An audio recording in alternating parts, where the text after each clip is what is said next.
Film ini menyisakan inkarnasi Raja Siluman Banteng. Di masa lalu terjadi peperangan besar antara dewa dan siluman. Hal itu terjadi karena kesalahpahaman.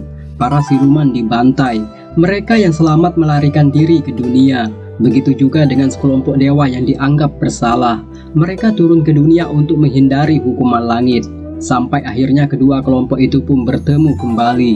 Gimana keseruan filmnya? Silahkan teman-teman subrek channel ini terlebih dulu dan jom kita masuk ke alur ceritanya.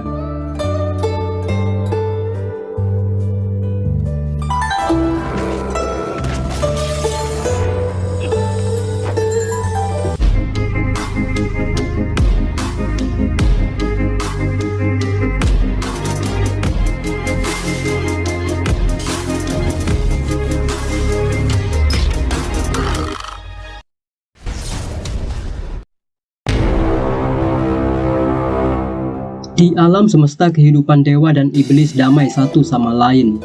Namun adanya kesalahpahaman tiba-tiba Raja Siluman Banteng menyerang para dewa dengan membabi buta. Dewa yang bersenjatakan Trisula pun tak mampu melawan kekuatan Raja Banteng. Sampai akhirnya dua orang ketua datang dan menyegel kekuatannya.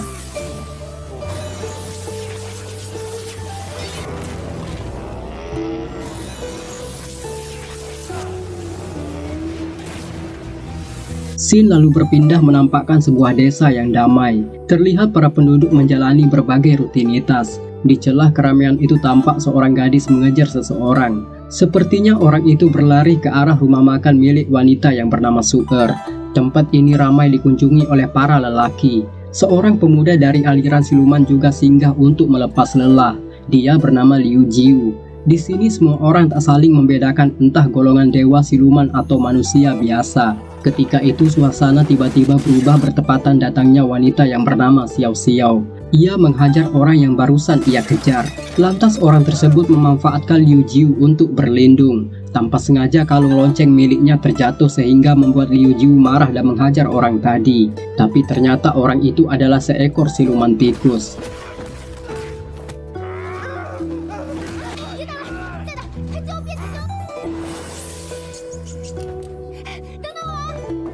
Di perjalanan Liu Jiu mendengar seseorang minta tolong. Tak tertahan amarahnya bergejolak dan langsung membantu. Tapi rupanya orang ini lebih hebat darinya. Saat itu juga datang seseorang yang memiliki kultivasi dewa membantu. Dengan mudahnya ia menghajar orang itu yang ternyata adalah Suer. Pendekar ini juga tahu Liu Jiu adalah seorang kultivator. Meski wujudnya terlihat seperti siluman. Atas bantuan pemuda ini juga Liu Jiu berterima kasih dan saling memperkenalkan diri. Ia kemudian pamit untuk melanjutkan perjalanan. Entah kenapa tiba-tiba kekuatan aneh merasuki tubuh Liu. Di sana ia berkonsentrasi memulihkan diri. Ia juga teringat kalung berharga yang pernah diberikan mendiang orang tuanya. Di samping itu ia heran kenapa wanita ini terus mengikutinya. Tak ada alasan Xiao Xiao hanya cengingiran dan terus mengikuti Liu. Sampai ia pun terjatuh ke sebuah lubang dan membawa seekor anjing yang terperangkap di sana.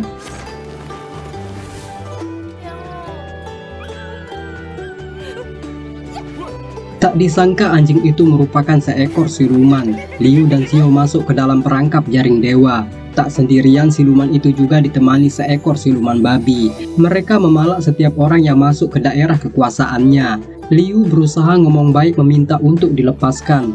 Tentu kedua siluman menolak sebelum diberi uang jaminan. Mereka juga tak menyangka orang yang ditahannya mampu menghancurkan jaring dewa. Siluman babi itu marah dan menyerang Liu.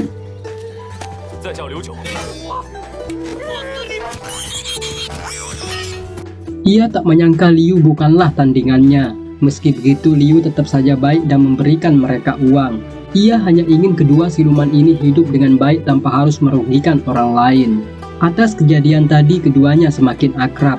Di suatu malam, Liu bertanya tujuan Xiao yang sebenarnya. Secara langsung Xiao bercerita kalau saat ini desanya yang terletak di kaki gunung berapi terancam akibat hawa panas api Samadhi. Semua rakyatnya menderita. Seorang pengembara misterius lalu menyarankannya untuk mencari pusaka Kunlun yang berupa kipas awan terbang. Konon hanya benda ini saja yang bisa memadamkan api tersebut. Demi rakyatnya juga Xiao berniat mencari benda itu, walaupun rintangan pasti akan ditempuh. Ditemani pedang leluhur, Xiao yakin kalau keputusan ini adalah yang terbaik. Mendengar itu, Liu Jiu heran, sebab bukan dirinya saja yang tahu akan pusaka tersebut. Mengetahui niat baik wanita ini, Liu teringat akan gurunya yang selalu mengobati ketika ia terkena aura jahat. Hal ini sering terjadi karena Liu terlahir setengah manusia dan siluman. Di lain waktu, ia tahu kalau gurunya sakit parah. Penyakitnya itu konon hanya bisa disembuhkan oleh kipas awan terbang yang berada di lembah Kunlun. Si guru takut Liu akan bertindak bodoh, karena setiap orang yang kesana jarang bisa selamat. Inilah alasan sebenarnya Liu berkelana. Mendengar itu, Xiao terlihat senang, karena memiliki tujuan yang sama. Tapi tiba-tiba kedua siluman yang pernah dijumpai itu datang seakan menyerang. Ternyata mereka ingin bergabung dengan Liu. Keduanya tahu Liu adalah orang baik. Dari itu, siluman yang bernama Zhu Dasang dan Gao Xishan ini berjanji akan setia terhadap Liu. Mereka hafal betul setiap lokasi jalan di hutan ini. Begitu juga jalan yang menuju Kunlun. Mendengar itu, Xiao dan Liu heran kenapa bisa rencana mereka diketahui. Kedua siluman meyakinkan kalau niat mereka hanyalah ingin membantu. Tanpa ragu, Liu memperbolehkan mereka untuk bergabung, walaupun Xiao masih kurang yakin kepada mereka. Alih-alih rupanya niat mereka telah dimata-matai sekelompok orang tak dikenal. Keesokan hari, perjalanan menuju Kunlun dilakukan. Mereka berdiskusi mengenai tempat tersebut. Di sana Zhu Dasang sempat tergoda oleh seorang wanita, tapi rupanya wanita itu adalah jelmaan siluman. Dalam perjalanan yang panjang dan melelahkan, mereka akhirnya sampai di lembah Kunlun. Di sana mereka disambut dua orang penjaga yang pernah dijumpai Liu di hutan. Ia tak menyangka kedua orang ini adalah dewa. Secara langsung dewa bermata tiga bertanya maksud kedatangan mereka. Sebelumnya tempat ini sangat dilarang keras dimasuki para siluman. Dalam perdebatan itu, Xiao tak terima perkataan dewa, sampai akhirnya memicu perkelahian. Melihat pedang itu, dewa bermata tiga tahu kalau senjata milik Xiao berasal dari klan dewa juga. Sedangkan Liu terus memperhatikan trisula milik dewa ini. Ia teringat ketika orang tua dan kaumnya dibantai oleh dewa pemilik senjata itu. Xiao sendiri terluka akibat serangan hebat dewa penjaga. Dewa itu memaafkan mereka karena sebelumnya Liu pernah berbuat baik. Liu yang tersadar dari lamunan segera menolong Xiao. Di sana dewa bermata tiga diprotes temannya. Ia tahu Liu adalah orang baik yang pernah menolongnya.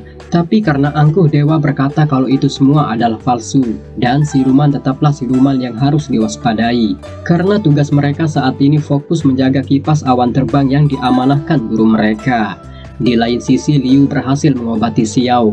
Zhu Dasang lalu menceritakan sosok dewa bermata tiga yang memiliki dendam terhadap kaum siluman. Dewa bermata tiga itu adalah murid Dewa Agung Taiking dari alam langit. Ia membenci para siluman karena konon ribuan tahun lalu pernah terjadi perang besar antara siluman dan para dewa. Raja Banteng banyak membunuh prajurit dewa. Salah satunya adalah Jenderal Maisan yang merupakan sahabat dari dewa bermata tiga. Itulah alasannya ia sangat membenci para siluman, bahkan tak segan membunuh setiap siluman yang dijumpainya.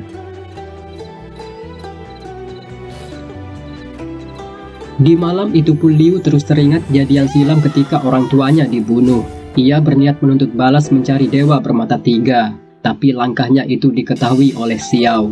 Ia juga tahu kalau Liu menaruh dendam kepada si dewa. Entah permasalahan apa yang pastinya Xiao berusaha mencegah Liu untuk pergi.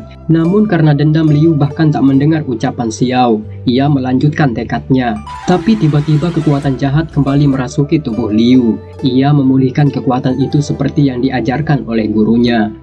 Saat bertepatan itu juga si guru datang menjumpai Liu. Ia tak menyangka muridnya ini nekat turun gunung tanpa izin. Secara langsung Liu menjelaskan tujuannya. Hal ini membuat si guru semakin cemas, karena tak mungkin Liu mampu mengalahkan dewa yang bersenjatakan trisula tersebut. Senjata itu merupakan artefak kuno yang tak memiliki tandingan. Melawannya menggunakan tangan kosong sama saja mengantar nyawa. Mendengar perkataan si guru, Liu teringat akan orang-orang yang pernah membicarakan tentang senjata sakti, yang konon apabila dimiliki dapat membuat pemiliknya berkekuatan setara dengan dewa. Senjata itu bernama tongkat jiwa dan tersembunyi di bagian laut barat. Mendengar itu si guru terkejut. Ia tak menyangka muridnya ini tahu rahasia itu. Ia juga berusaha mencegah Liu yang ingin pergi ke laut barat. Tapi karena lemah tubuhnya tiba-tiba menghilang. Xiao yang mendengar percakapan mereka tadi sepenuhnya mendukung Liu untuk pergi. Ia tak peduli akan bahaya yang ada. Begitu juga dengan kedua sahabatnya ini. Mereka lalu melanjutkan perjalanan mencari letak laut barat.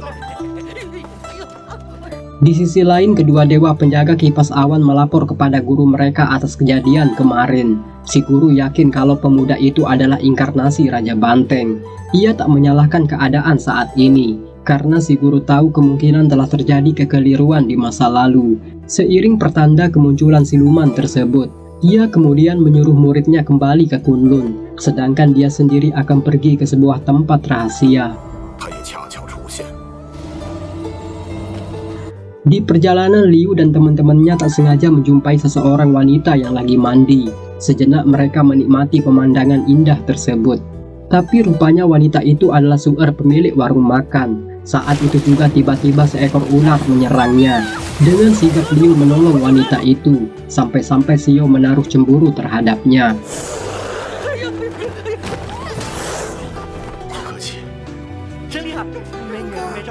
Secara langsung Su'er menjelaskan kalau dirinya berasal dari pegunungan Seribu Rubah. Ia baru saja berkultivasi menjadi manusia. Itulah alasan keberadaannya di tempat ini. Untuk membalas kebaikan Liu, Su'er bersedia membantunya untuk menemukan pintu laut barat. Pintu itu hanya bisa dibuka menggunakan pelakat jiwa. Sejenak mereka tak yakin perkataan wanita ini. Su'er kemudian memperlihatkan pelakat tersebut kepada mereka. Benda ini merupakan satu-satunya barang berharga milik kera rubah yang dititipkan ayah Su'er kepadanya. Atas penjelasan itu Liu yakin kepada Su'er, tapi Xiao terus cemburu dan menaruh kecurigaan. Sepanjang perjalanan Su'er terus menggoda Liu. Hal ini membuat rasa jengkel Xiao bertambah kepada wanita itu. Seperti yang terlihat juga Xiao memang menaruh hati terhadapnya. Kali ini Liu benar-benar sibuk menghadapi kedua wanita yang memperebutkannya, sampai-sampai ingin bersumpah untuk meyakinkan Xiao. Di samping itu rupanya Zudasang juga tertarik kepada Su'er, tapi sayang, perasaannya ditolak begitu saja. Di suatu malam kedua wanita itu berdebat, mereka juga saling mengancam. Su'er berkata kalau Liu adalah orang yang tak menyukai kaum langit atau para dewa. Alasan inilah yang digunakannya mengancam Xiao. Mendengar itu Xiao heran karena wanita ini tahu rahasianya. Namun ia sama sekali tak takut dengan ancaman itu. Su'er sengaja masuk ke kamar Liu untuk menggodanya. Kejadian itu pun dilihat Xiao. Perasaannya hancur menyaksikan kenyataan barusan. Di sana Liu berusaha menjelaskan kalau yang dilihat tadi bukanlah seperti anggapan Xiao. Karena terlanjur marah, ia tak peduli ucapan Liu. Sampai akhirnya Su'er datang dengan maksud ingin meminta maaf. Ia memegang Xiao dan tiba-tiba kekuatan aneh muncul di tubuhnya. Hal ini membuktikan Xiao merupakan bagian dari kelal langit atau kelompok dewa. Tentu kenyataan ini membuat Liu kecewa. Dendamnya kepada kelal langit sangat besar, semua itu dikarenakan pembantaian di masa lalu. Xiao berusaha menjelaskan, tapi Liu terlihat kecewa dan tak ingin mendengar siapapun.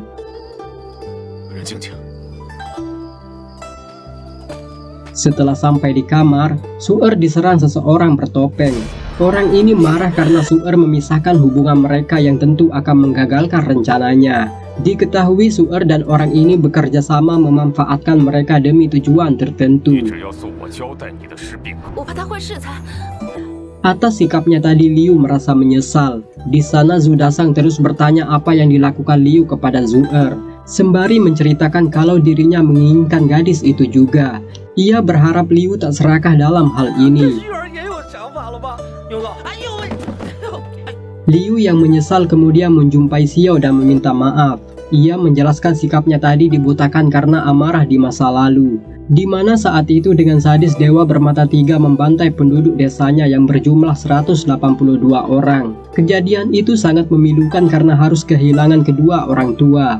Liu sendiri terluka dan kritis. Untungnya ia berhasil diselamatkan oleh seseorang yang kemudian mengasuhnya. Orang itu tak lain gurunya saat ini. Semenjak kejadian itu Liu menaruh kebencian terhadap sekte langit, terutama kepada dewa bermata tiga. Mendengar itu Xiao merasa simpati. Ia lalu bercerita kalau memang sektenya berasal dari sekte langit, yang dimana mereka bekerja sama dengan dewa bermata tiga. Tapi karena adanya kesalahan, sektinya terpaksa turun ke dunia manusia untuk menghindari hukuman langit. Saat itulah mereka menetap tinggal di kaki gunung berapi. Membocorkan identitas mereka adalah suatu pelanggaran. Namun Xiao sepenuhnya yakin kepada Liu. Mendengar kejujuran wanita ini, Liu semakin mencintainya. Ia juga berjanji akan selalu menjadi pelindung di setiap waktu. Su'er yang melihat mereka tampak terharu. Seiring tujuannya juga, ia berjanji akan membantu mereka mewujudkan keinginan tersebut. Keesokan pagi, Su'er menjumpai mereka. Ia terlihat betul-betul meminta maaf secara jujur. Su'er berkata ini semua terpaksa dilakukan semata-mata agar dapat membalaskan dendam ayahnya. Ternyata Su'er juga merupakan korban pembantaian dewa bermata tiga. Ayahnya terbunuh ketika dewa itu berniat merebut pelakat jiwa. Niat jahat itu diketahui. Ia kemudian menyerahkannya kepada Su'er. Dengan benda itu pula Su'er selamat dari tempat tersebut. Kini mereka percaya terhadap Su'er. Zudasan sendiri tak tahan mendengar cerita malang wanita ini. Ia juga siap berkorban apapun demi Su'er. Singkat cerita, mereka akhirnya menemukan lokasi Laut Barat. Su'er kemudian membuka pintu masuk menggunakan pelakat jiwa.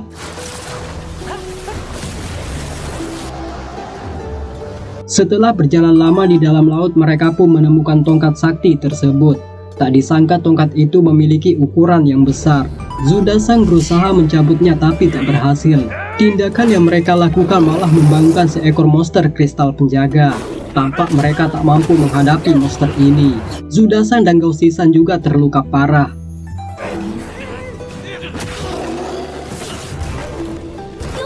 Saat itu Liu terluka. Darahnya kemudian bercahaya membuat monster itu tunduk dan masuk ke dalam tubuhnya. Tongkat itu sendiri berubah ke ukuran semestinya.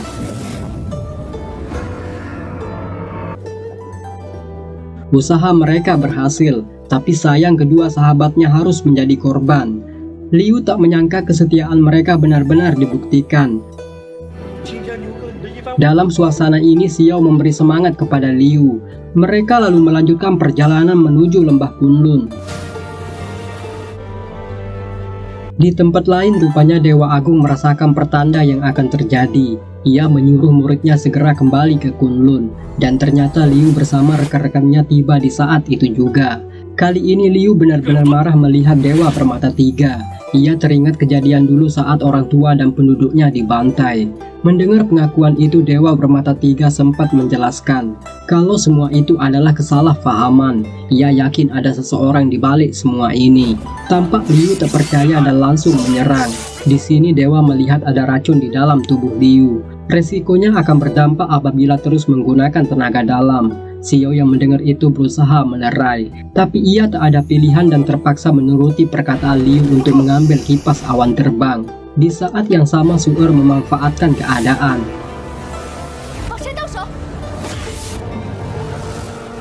Ia membebaskan segel elemen seorang pengkhianat dari alam langit. Mendengar penjelasan itu, Liu terdiam. Dewa lalu mengajak mereka ke sebuah tempat, di mana tempat ini sepertinya dikenali oleh Liu. Ia yakin kalau jalan ini menuju istana Tanah Suci, yaitu tempat yang menyimpan rahasia besar di masa lalu. Setelah sampai di dalam gua, terlihat kedua master tengah berseteru. Liu bertanya kenapa si guru berada di tempat ini. Tanpa jawaban, gurunya meminta Liu agar menghabisi kedua dewa yang dianggapnya munafik. Di sini master menjelaskan kalau semua kejahatan dan kesalahpahaman itu sengaja dilakukan oleh gurunya Liu yang tak lain adalah adik seperguruannya.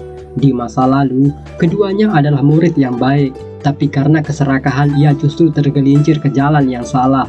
Master Taiking juga bercerita kalau Liu sebenarnya adalah inkarnasi Raja Banteng, yaitu pemimpin para siluman. Para siluman kala itu dibantai oleh seorang dewa. Hal ini membuat Raja Banteng murka dan melakukan perang dengan dewa. Dewa Agung atau Master Taiking berhasil mengalahkan Raja Banteng. Kekuatannya pun disegel alam langit. Hal ini terlihat dengan adanya racun di dalam tubuh Liu. Ia terjatuh ke bumi dalam wujud anak kecil dan dipungut oleh sepasang suami istri. Master sadar kalau ini semua adalah rencana adik seperguruannya.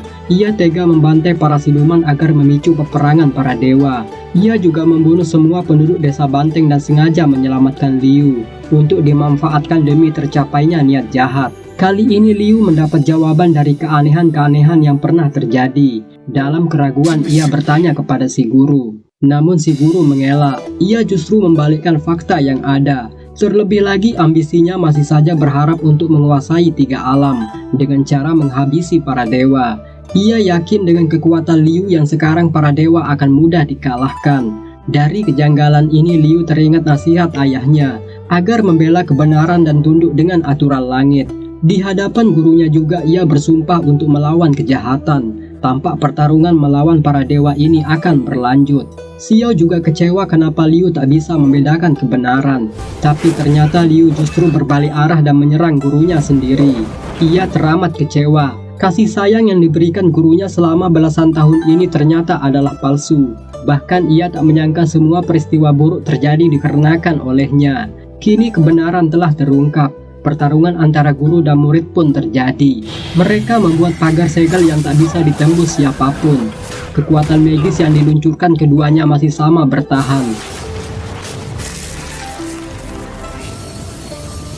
Sampai akhirnya Liu melemah karena kekuatannya disedot si guru. Ia juga tak menyadarkan diri setelah binatang kristal keluar dari tubuhnya. Semua kekuatan Liu terlihat berpindah. Xiao sekuat tenaga berusaha menyadarkan Liu yang ingin dimanfaatkan. Tampak ia tak ingin kehilangan Liu. Sebenarnya Xiao mengenal Liu semenjak kecil. Mereka adalah teman dekat yang pernah saling menyayangi. Dalam perpisahan yang panjang, Xiao akhirnya menemukan Liu di rumah makan. Ia yakin firasatnya tak salah karena melihat kalung tersebut. Kesedihannya kali ini benar-benar terasa apabila Liu harus meninggalkannya kembali. Tak lama kemudian kekuatan Liu mulai terkumpul dan membentuk hodam banteng raksasa. Kekuatan itu lalu melumpuhkan si guru hingga tak berdaya.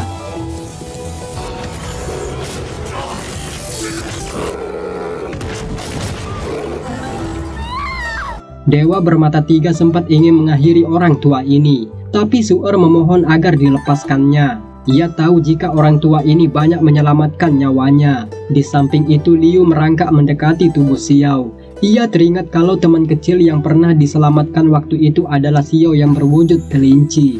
Seorang anak lalu tak yakin kalau ibunya seekor kelinci. Ternyata Xin telah berpindah menceritakan kehidupan Liu, Xiao dan anaknya saat ini. Mereka telah menjadi keluarga kecil bahagia. Kekuatan siluman pun diwarisi Liu kepada si anak. Hal ini terlihat dari kenakalannya. Tapi tak disangka, film pun selesai.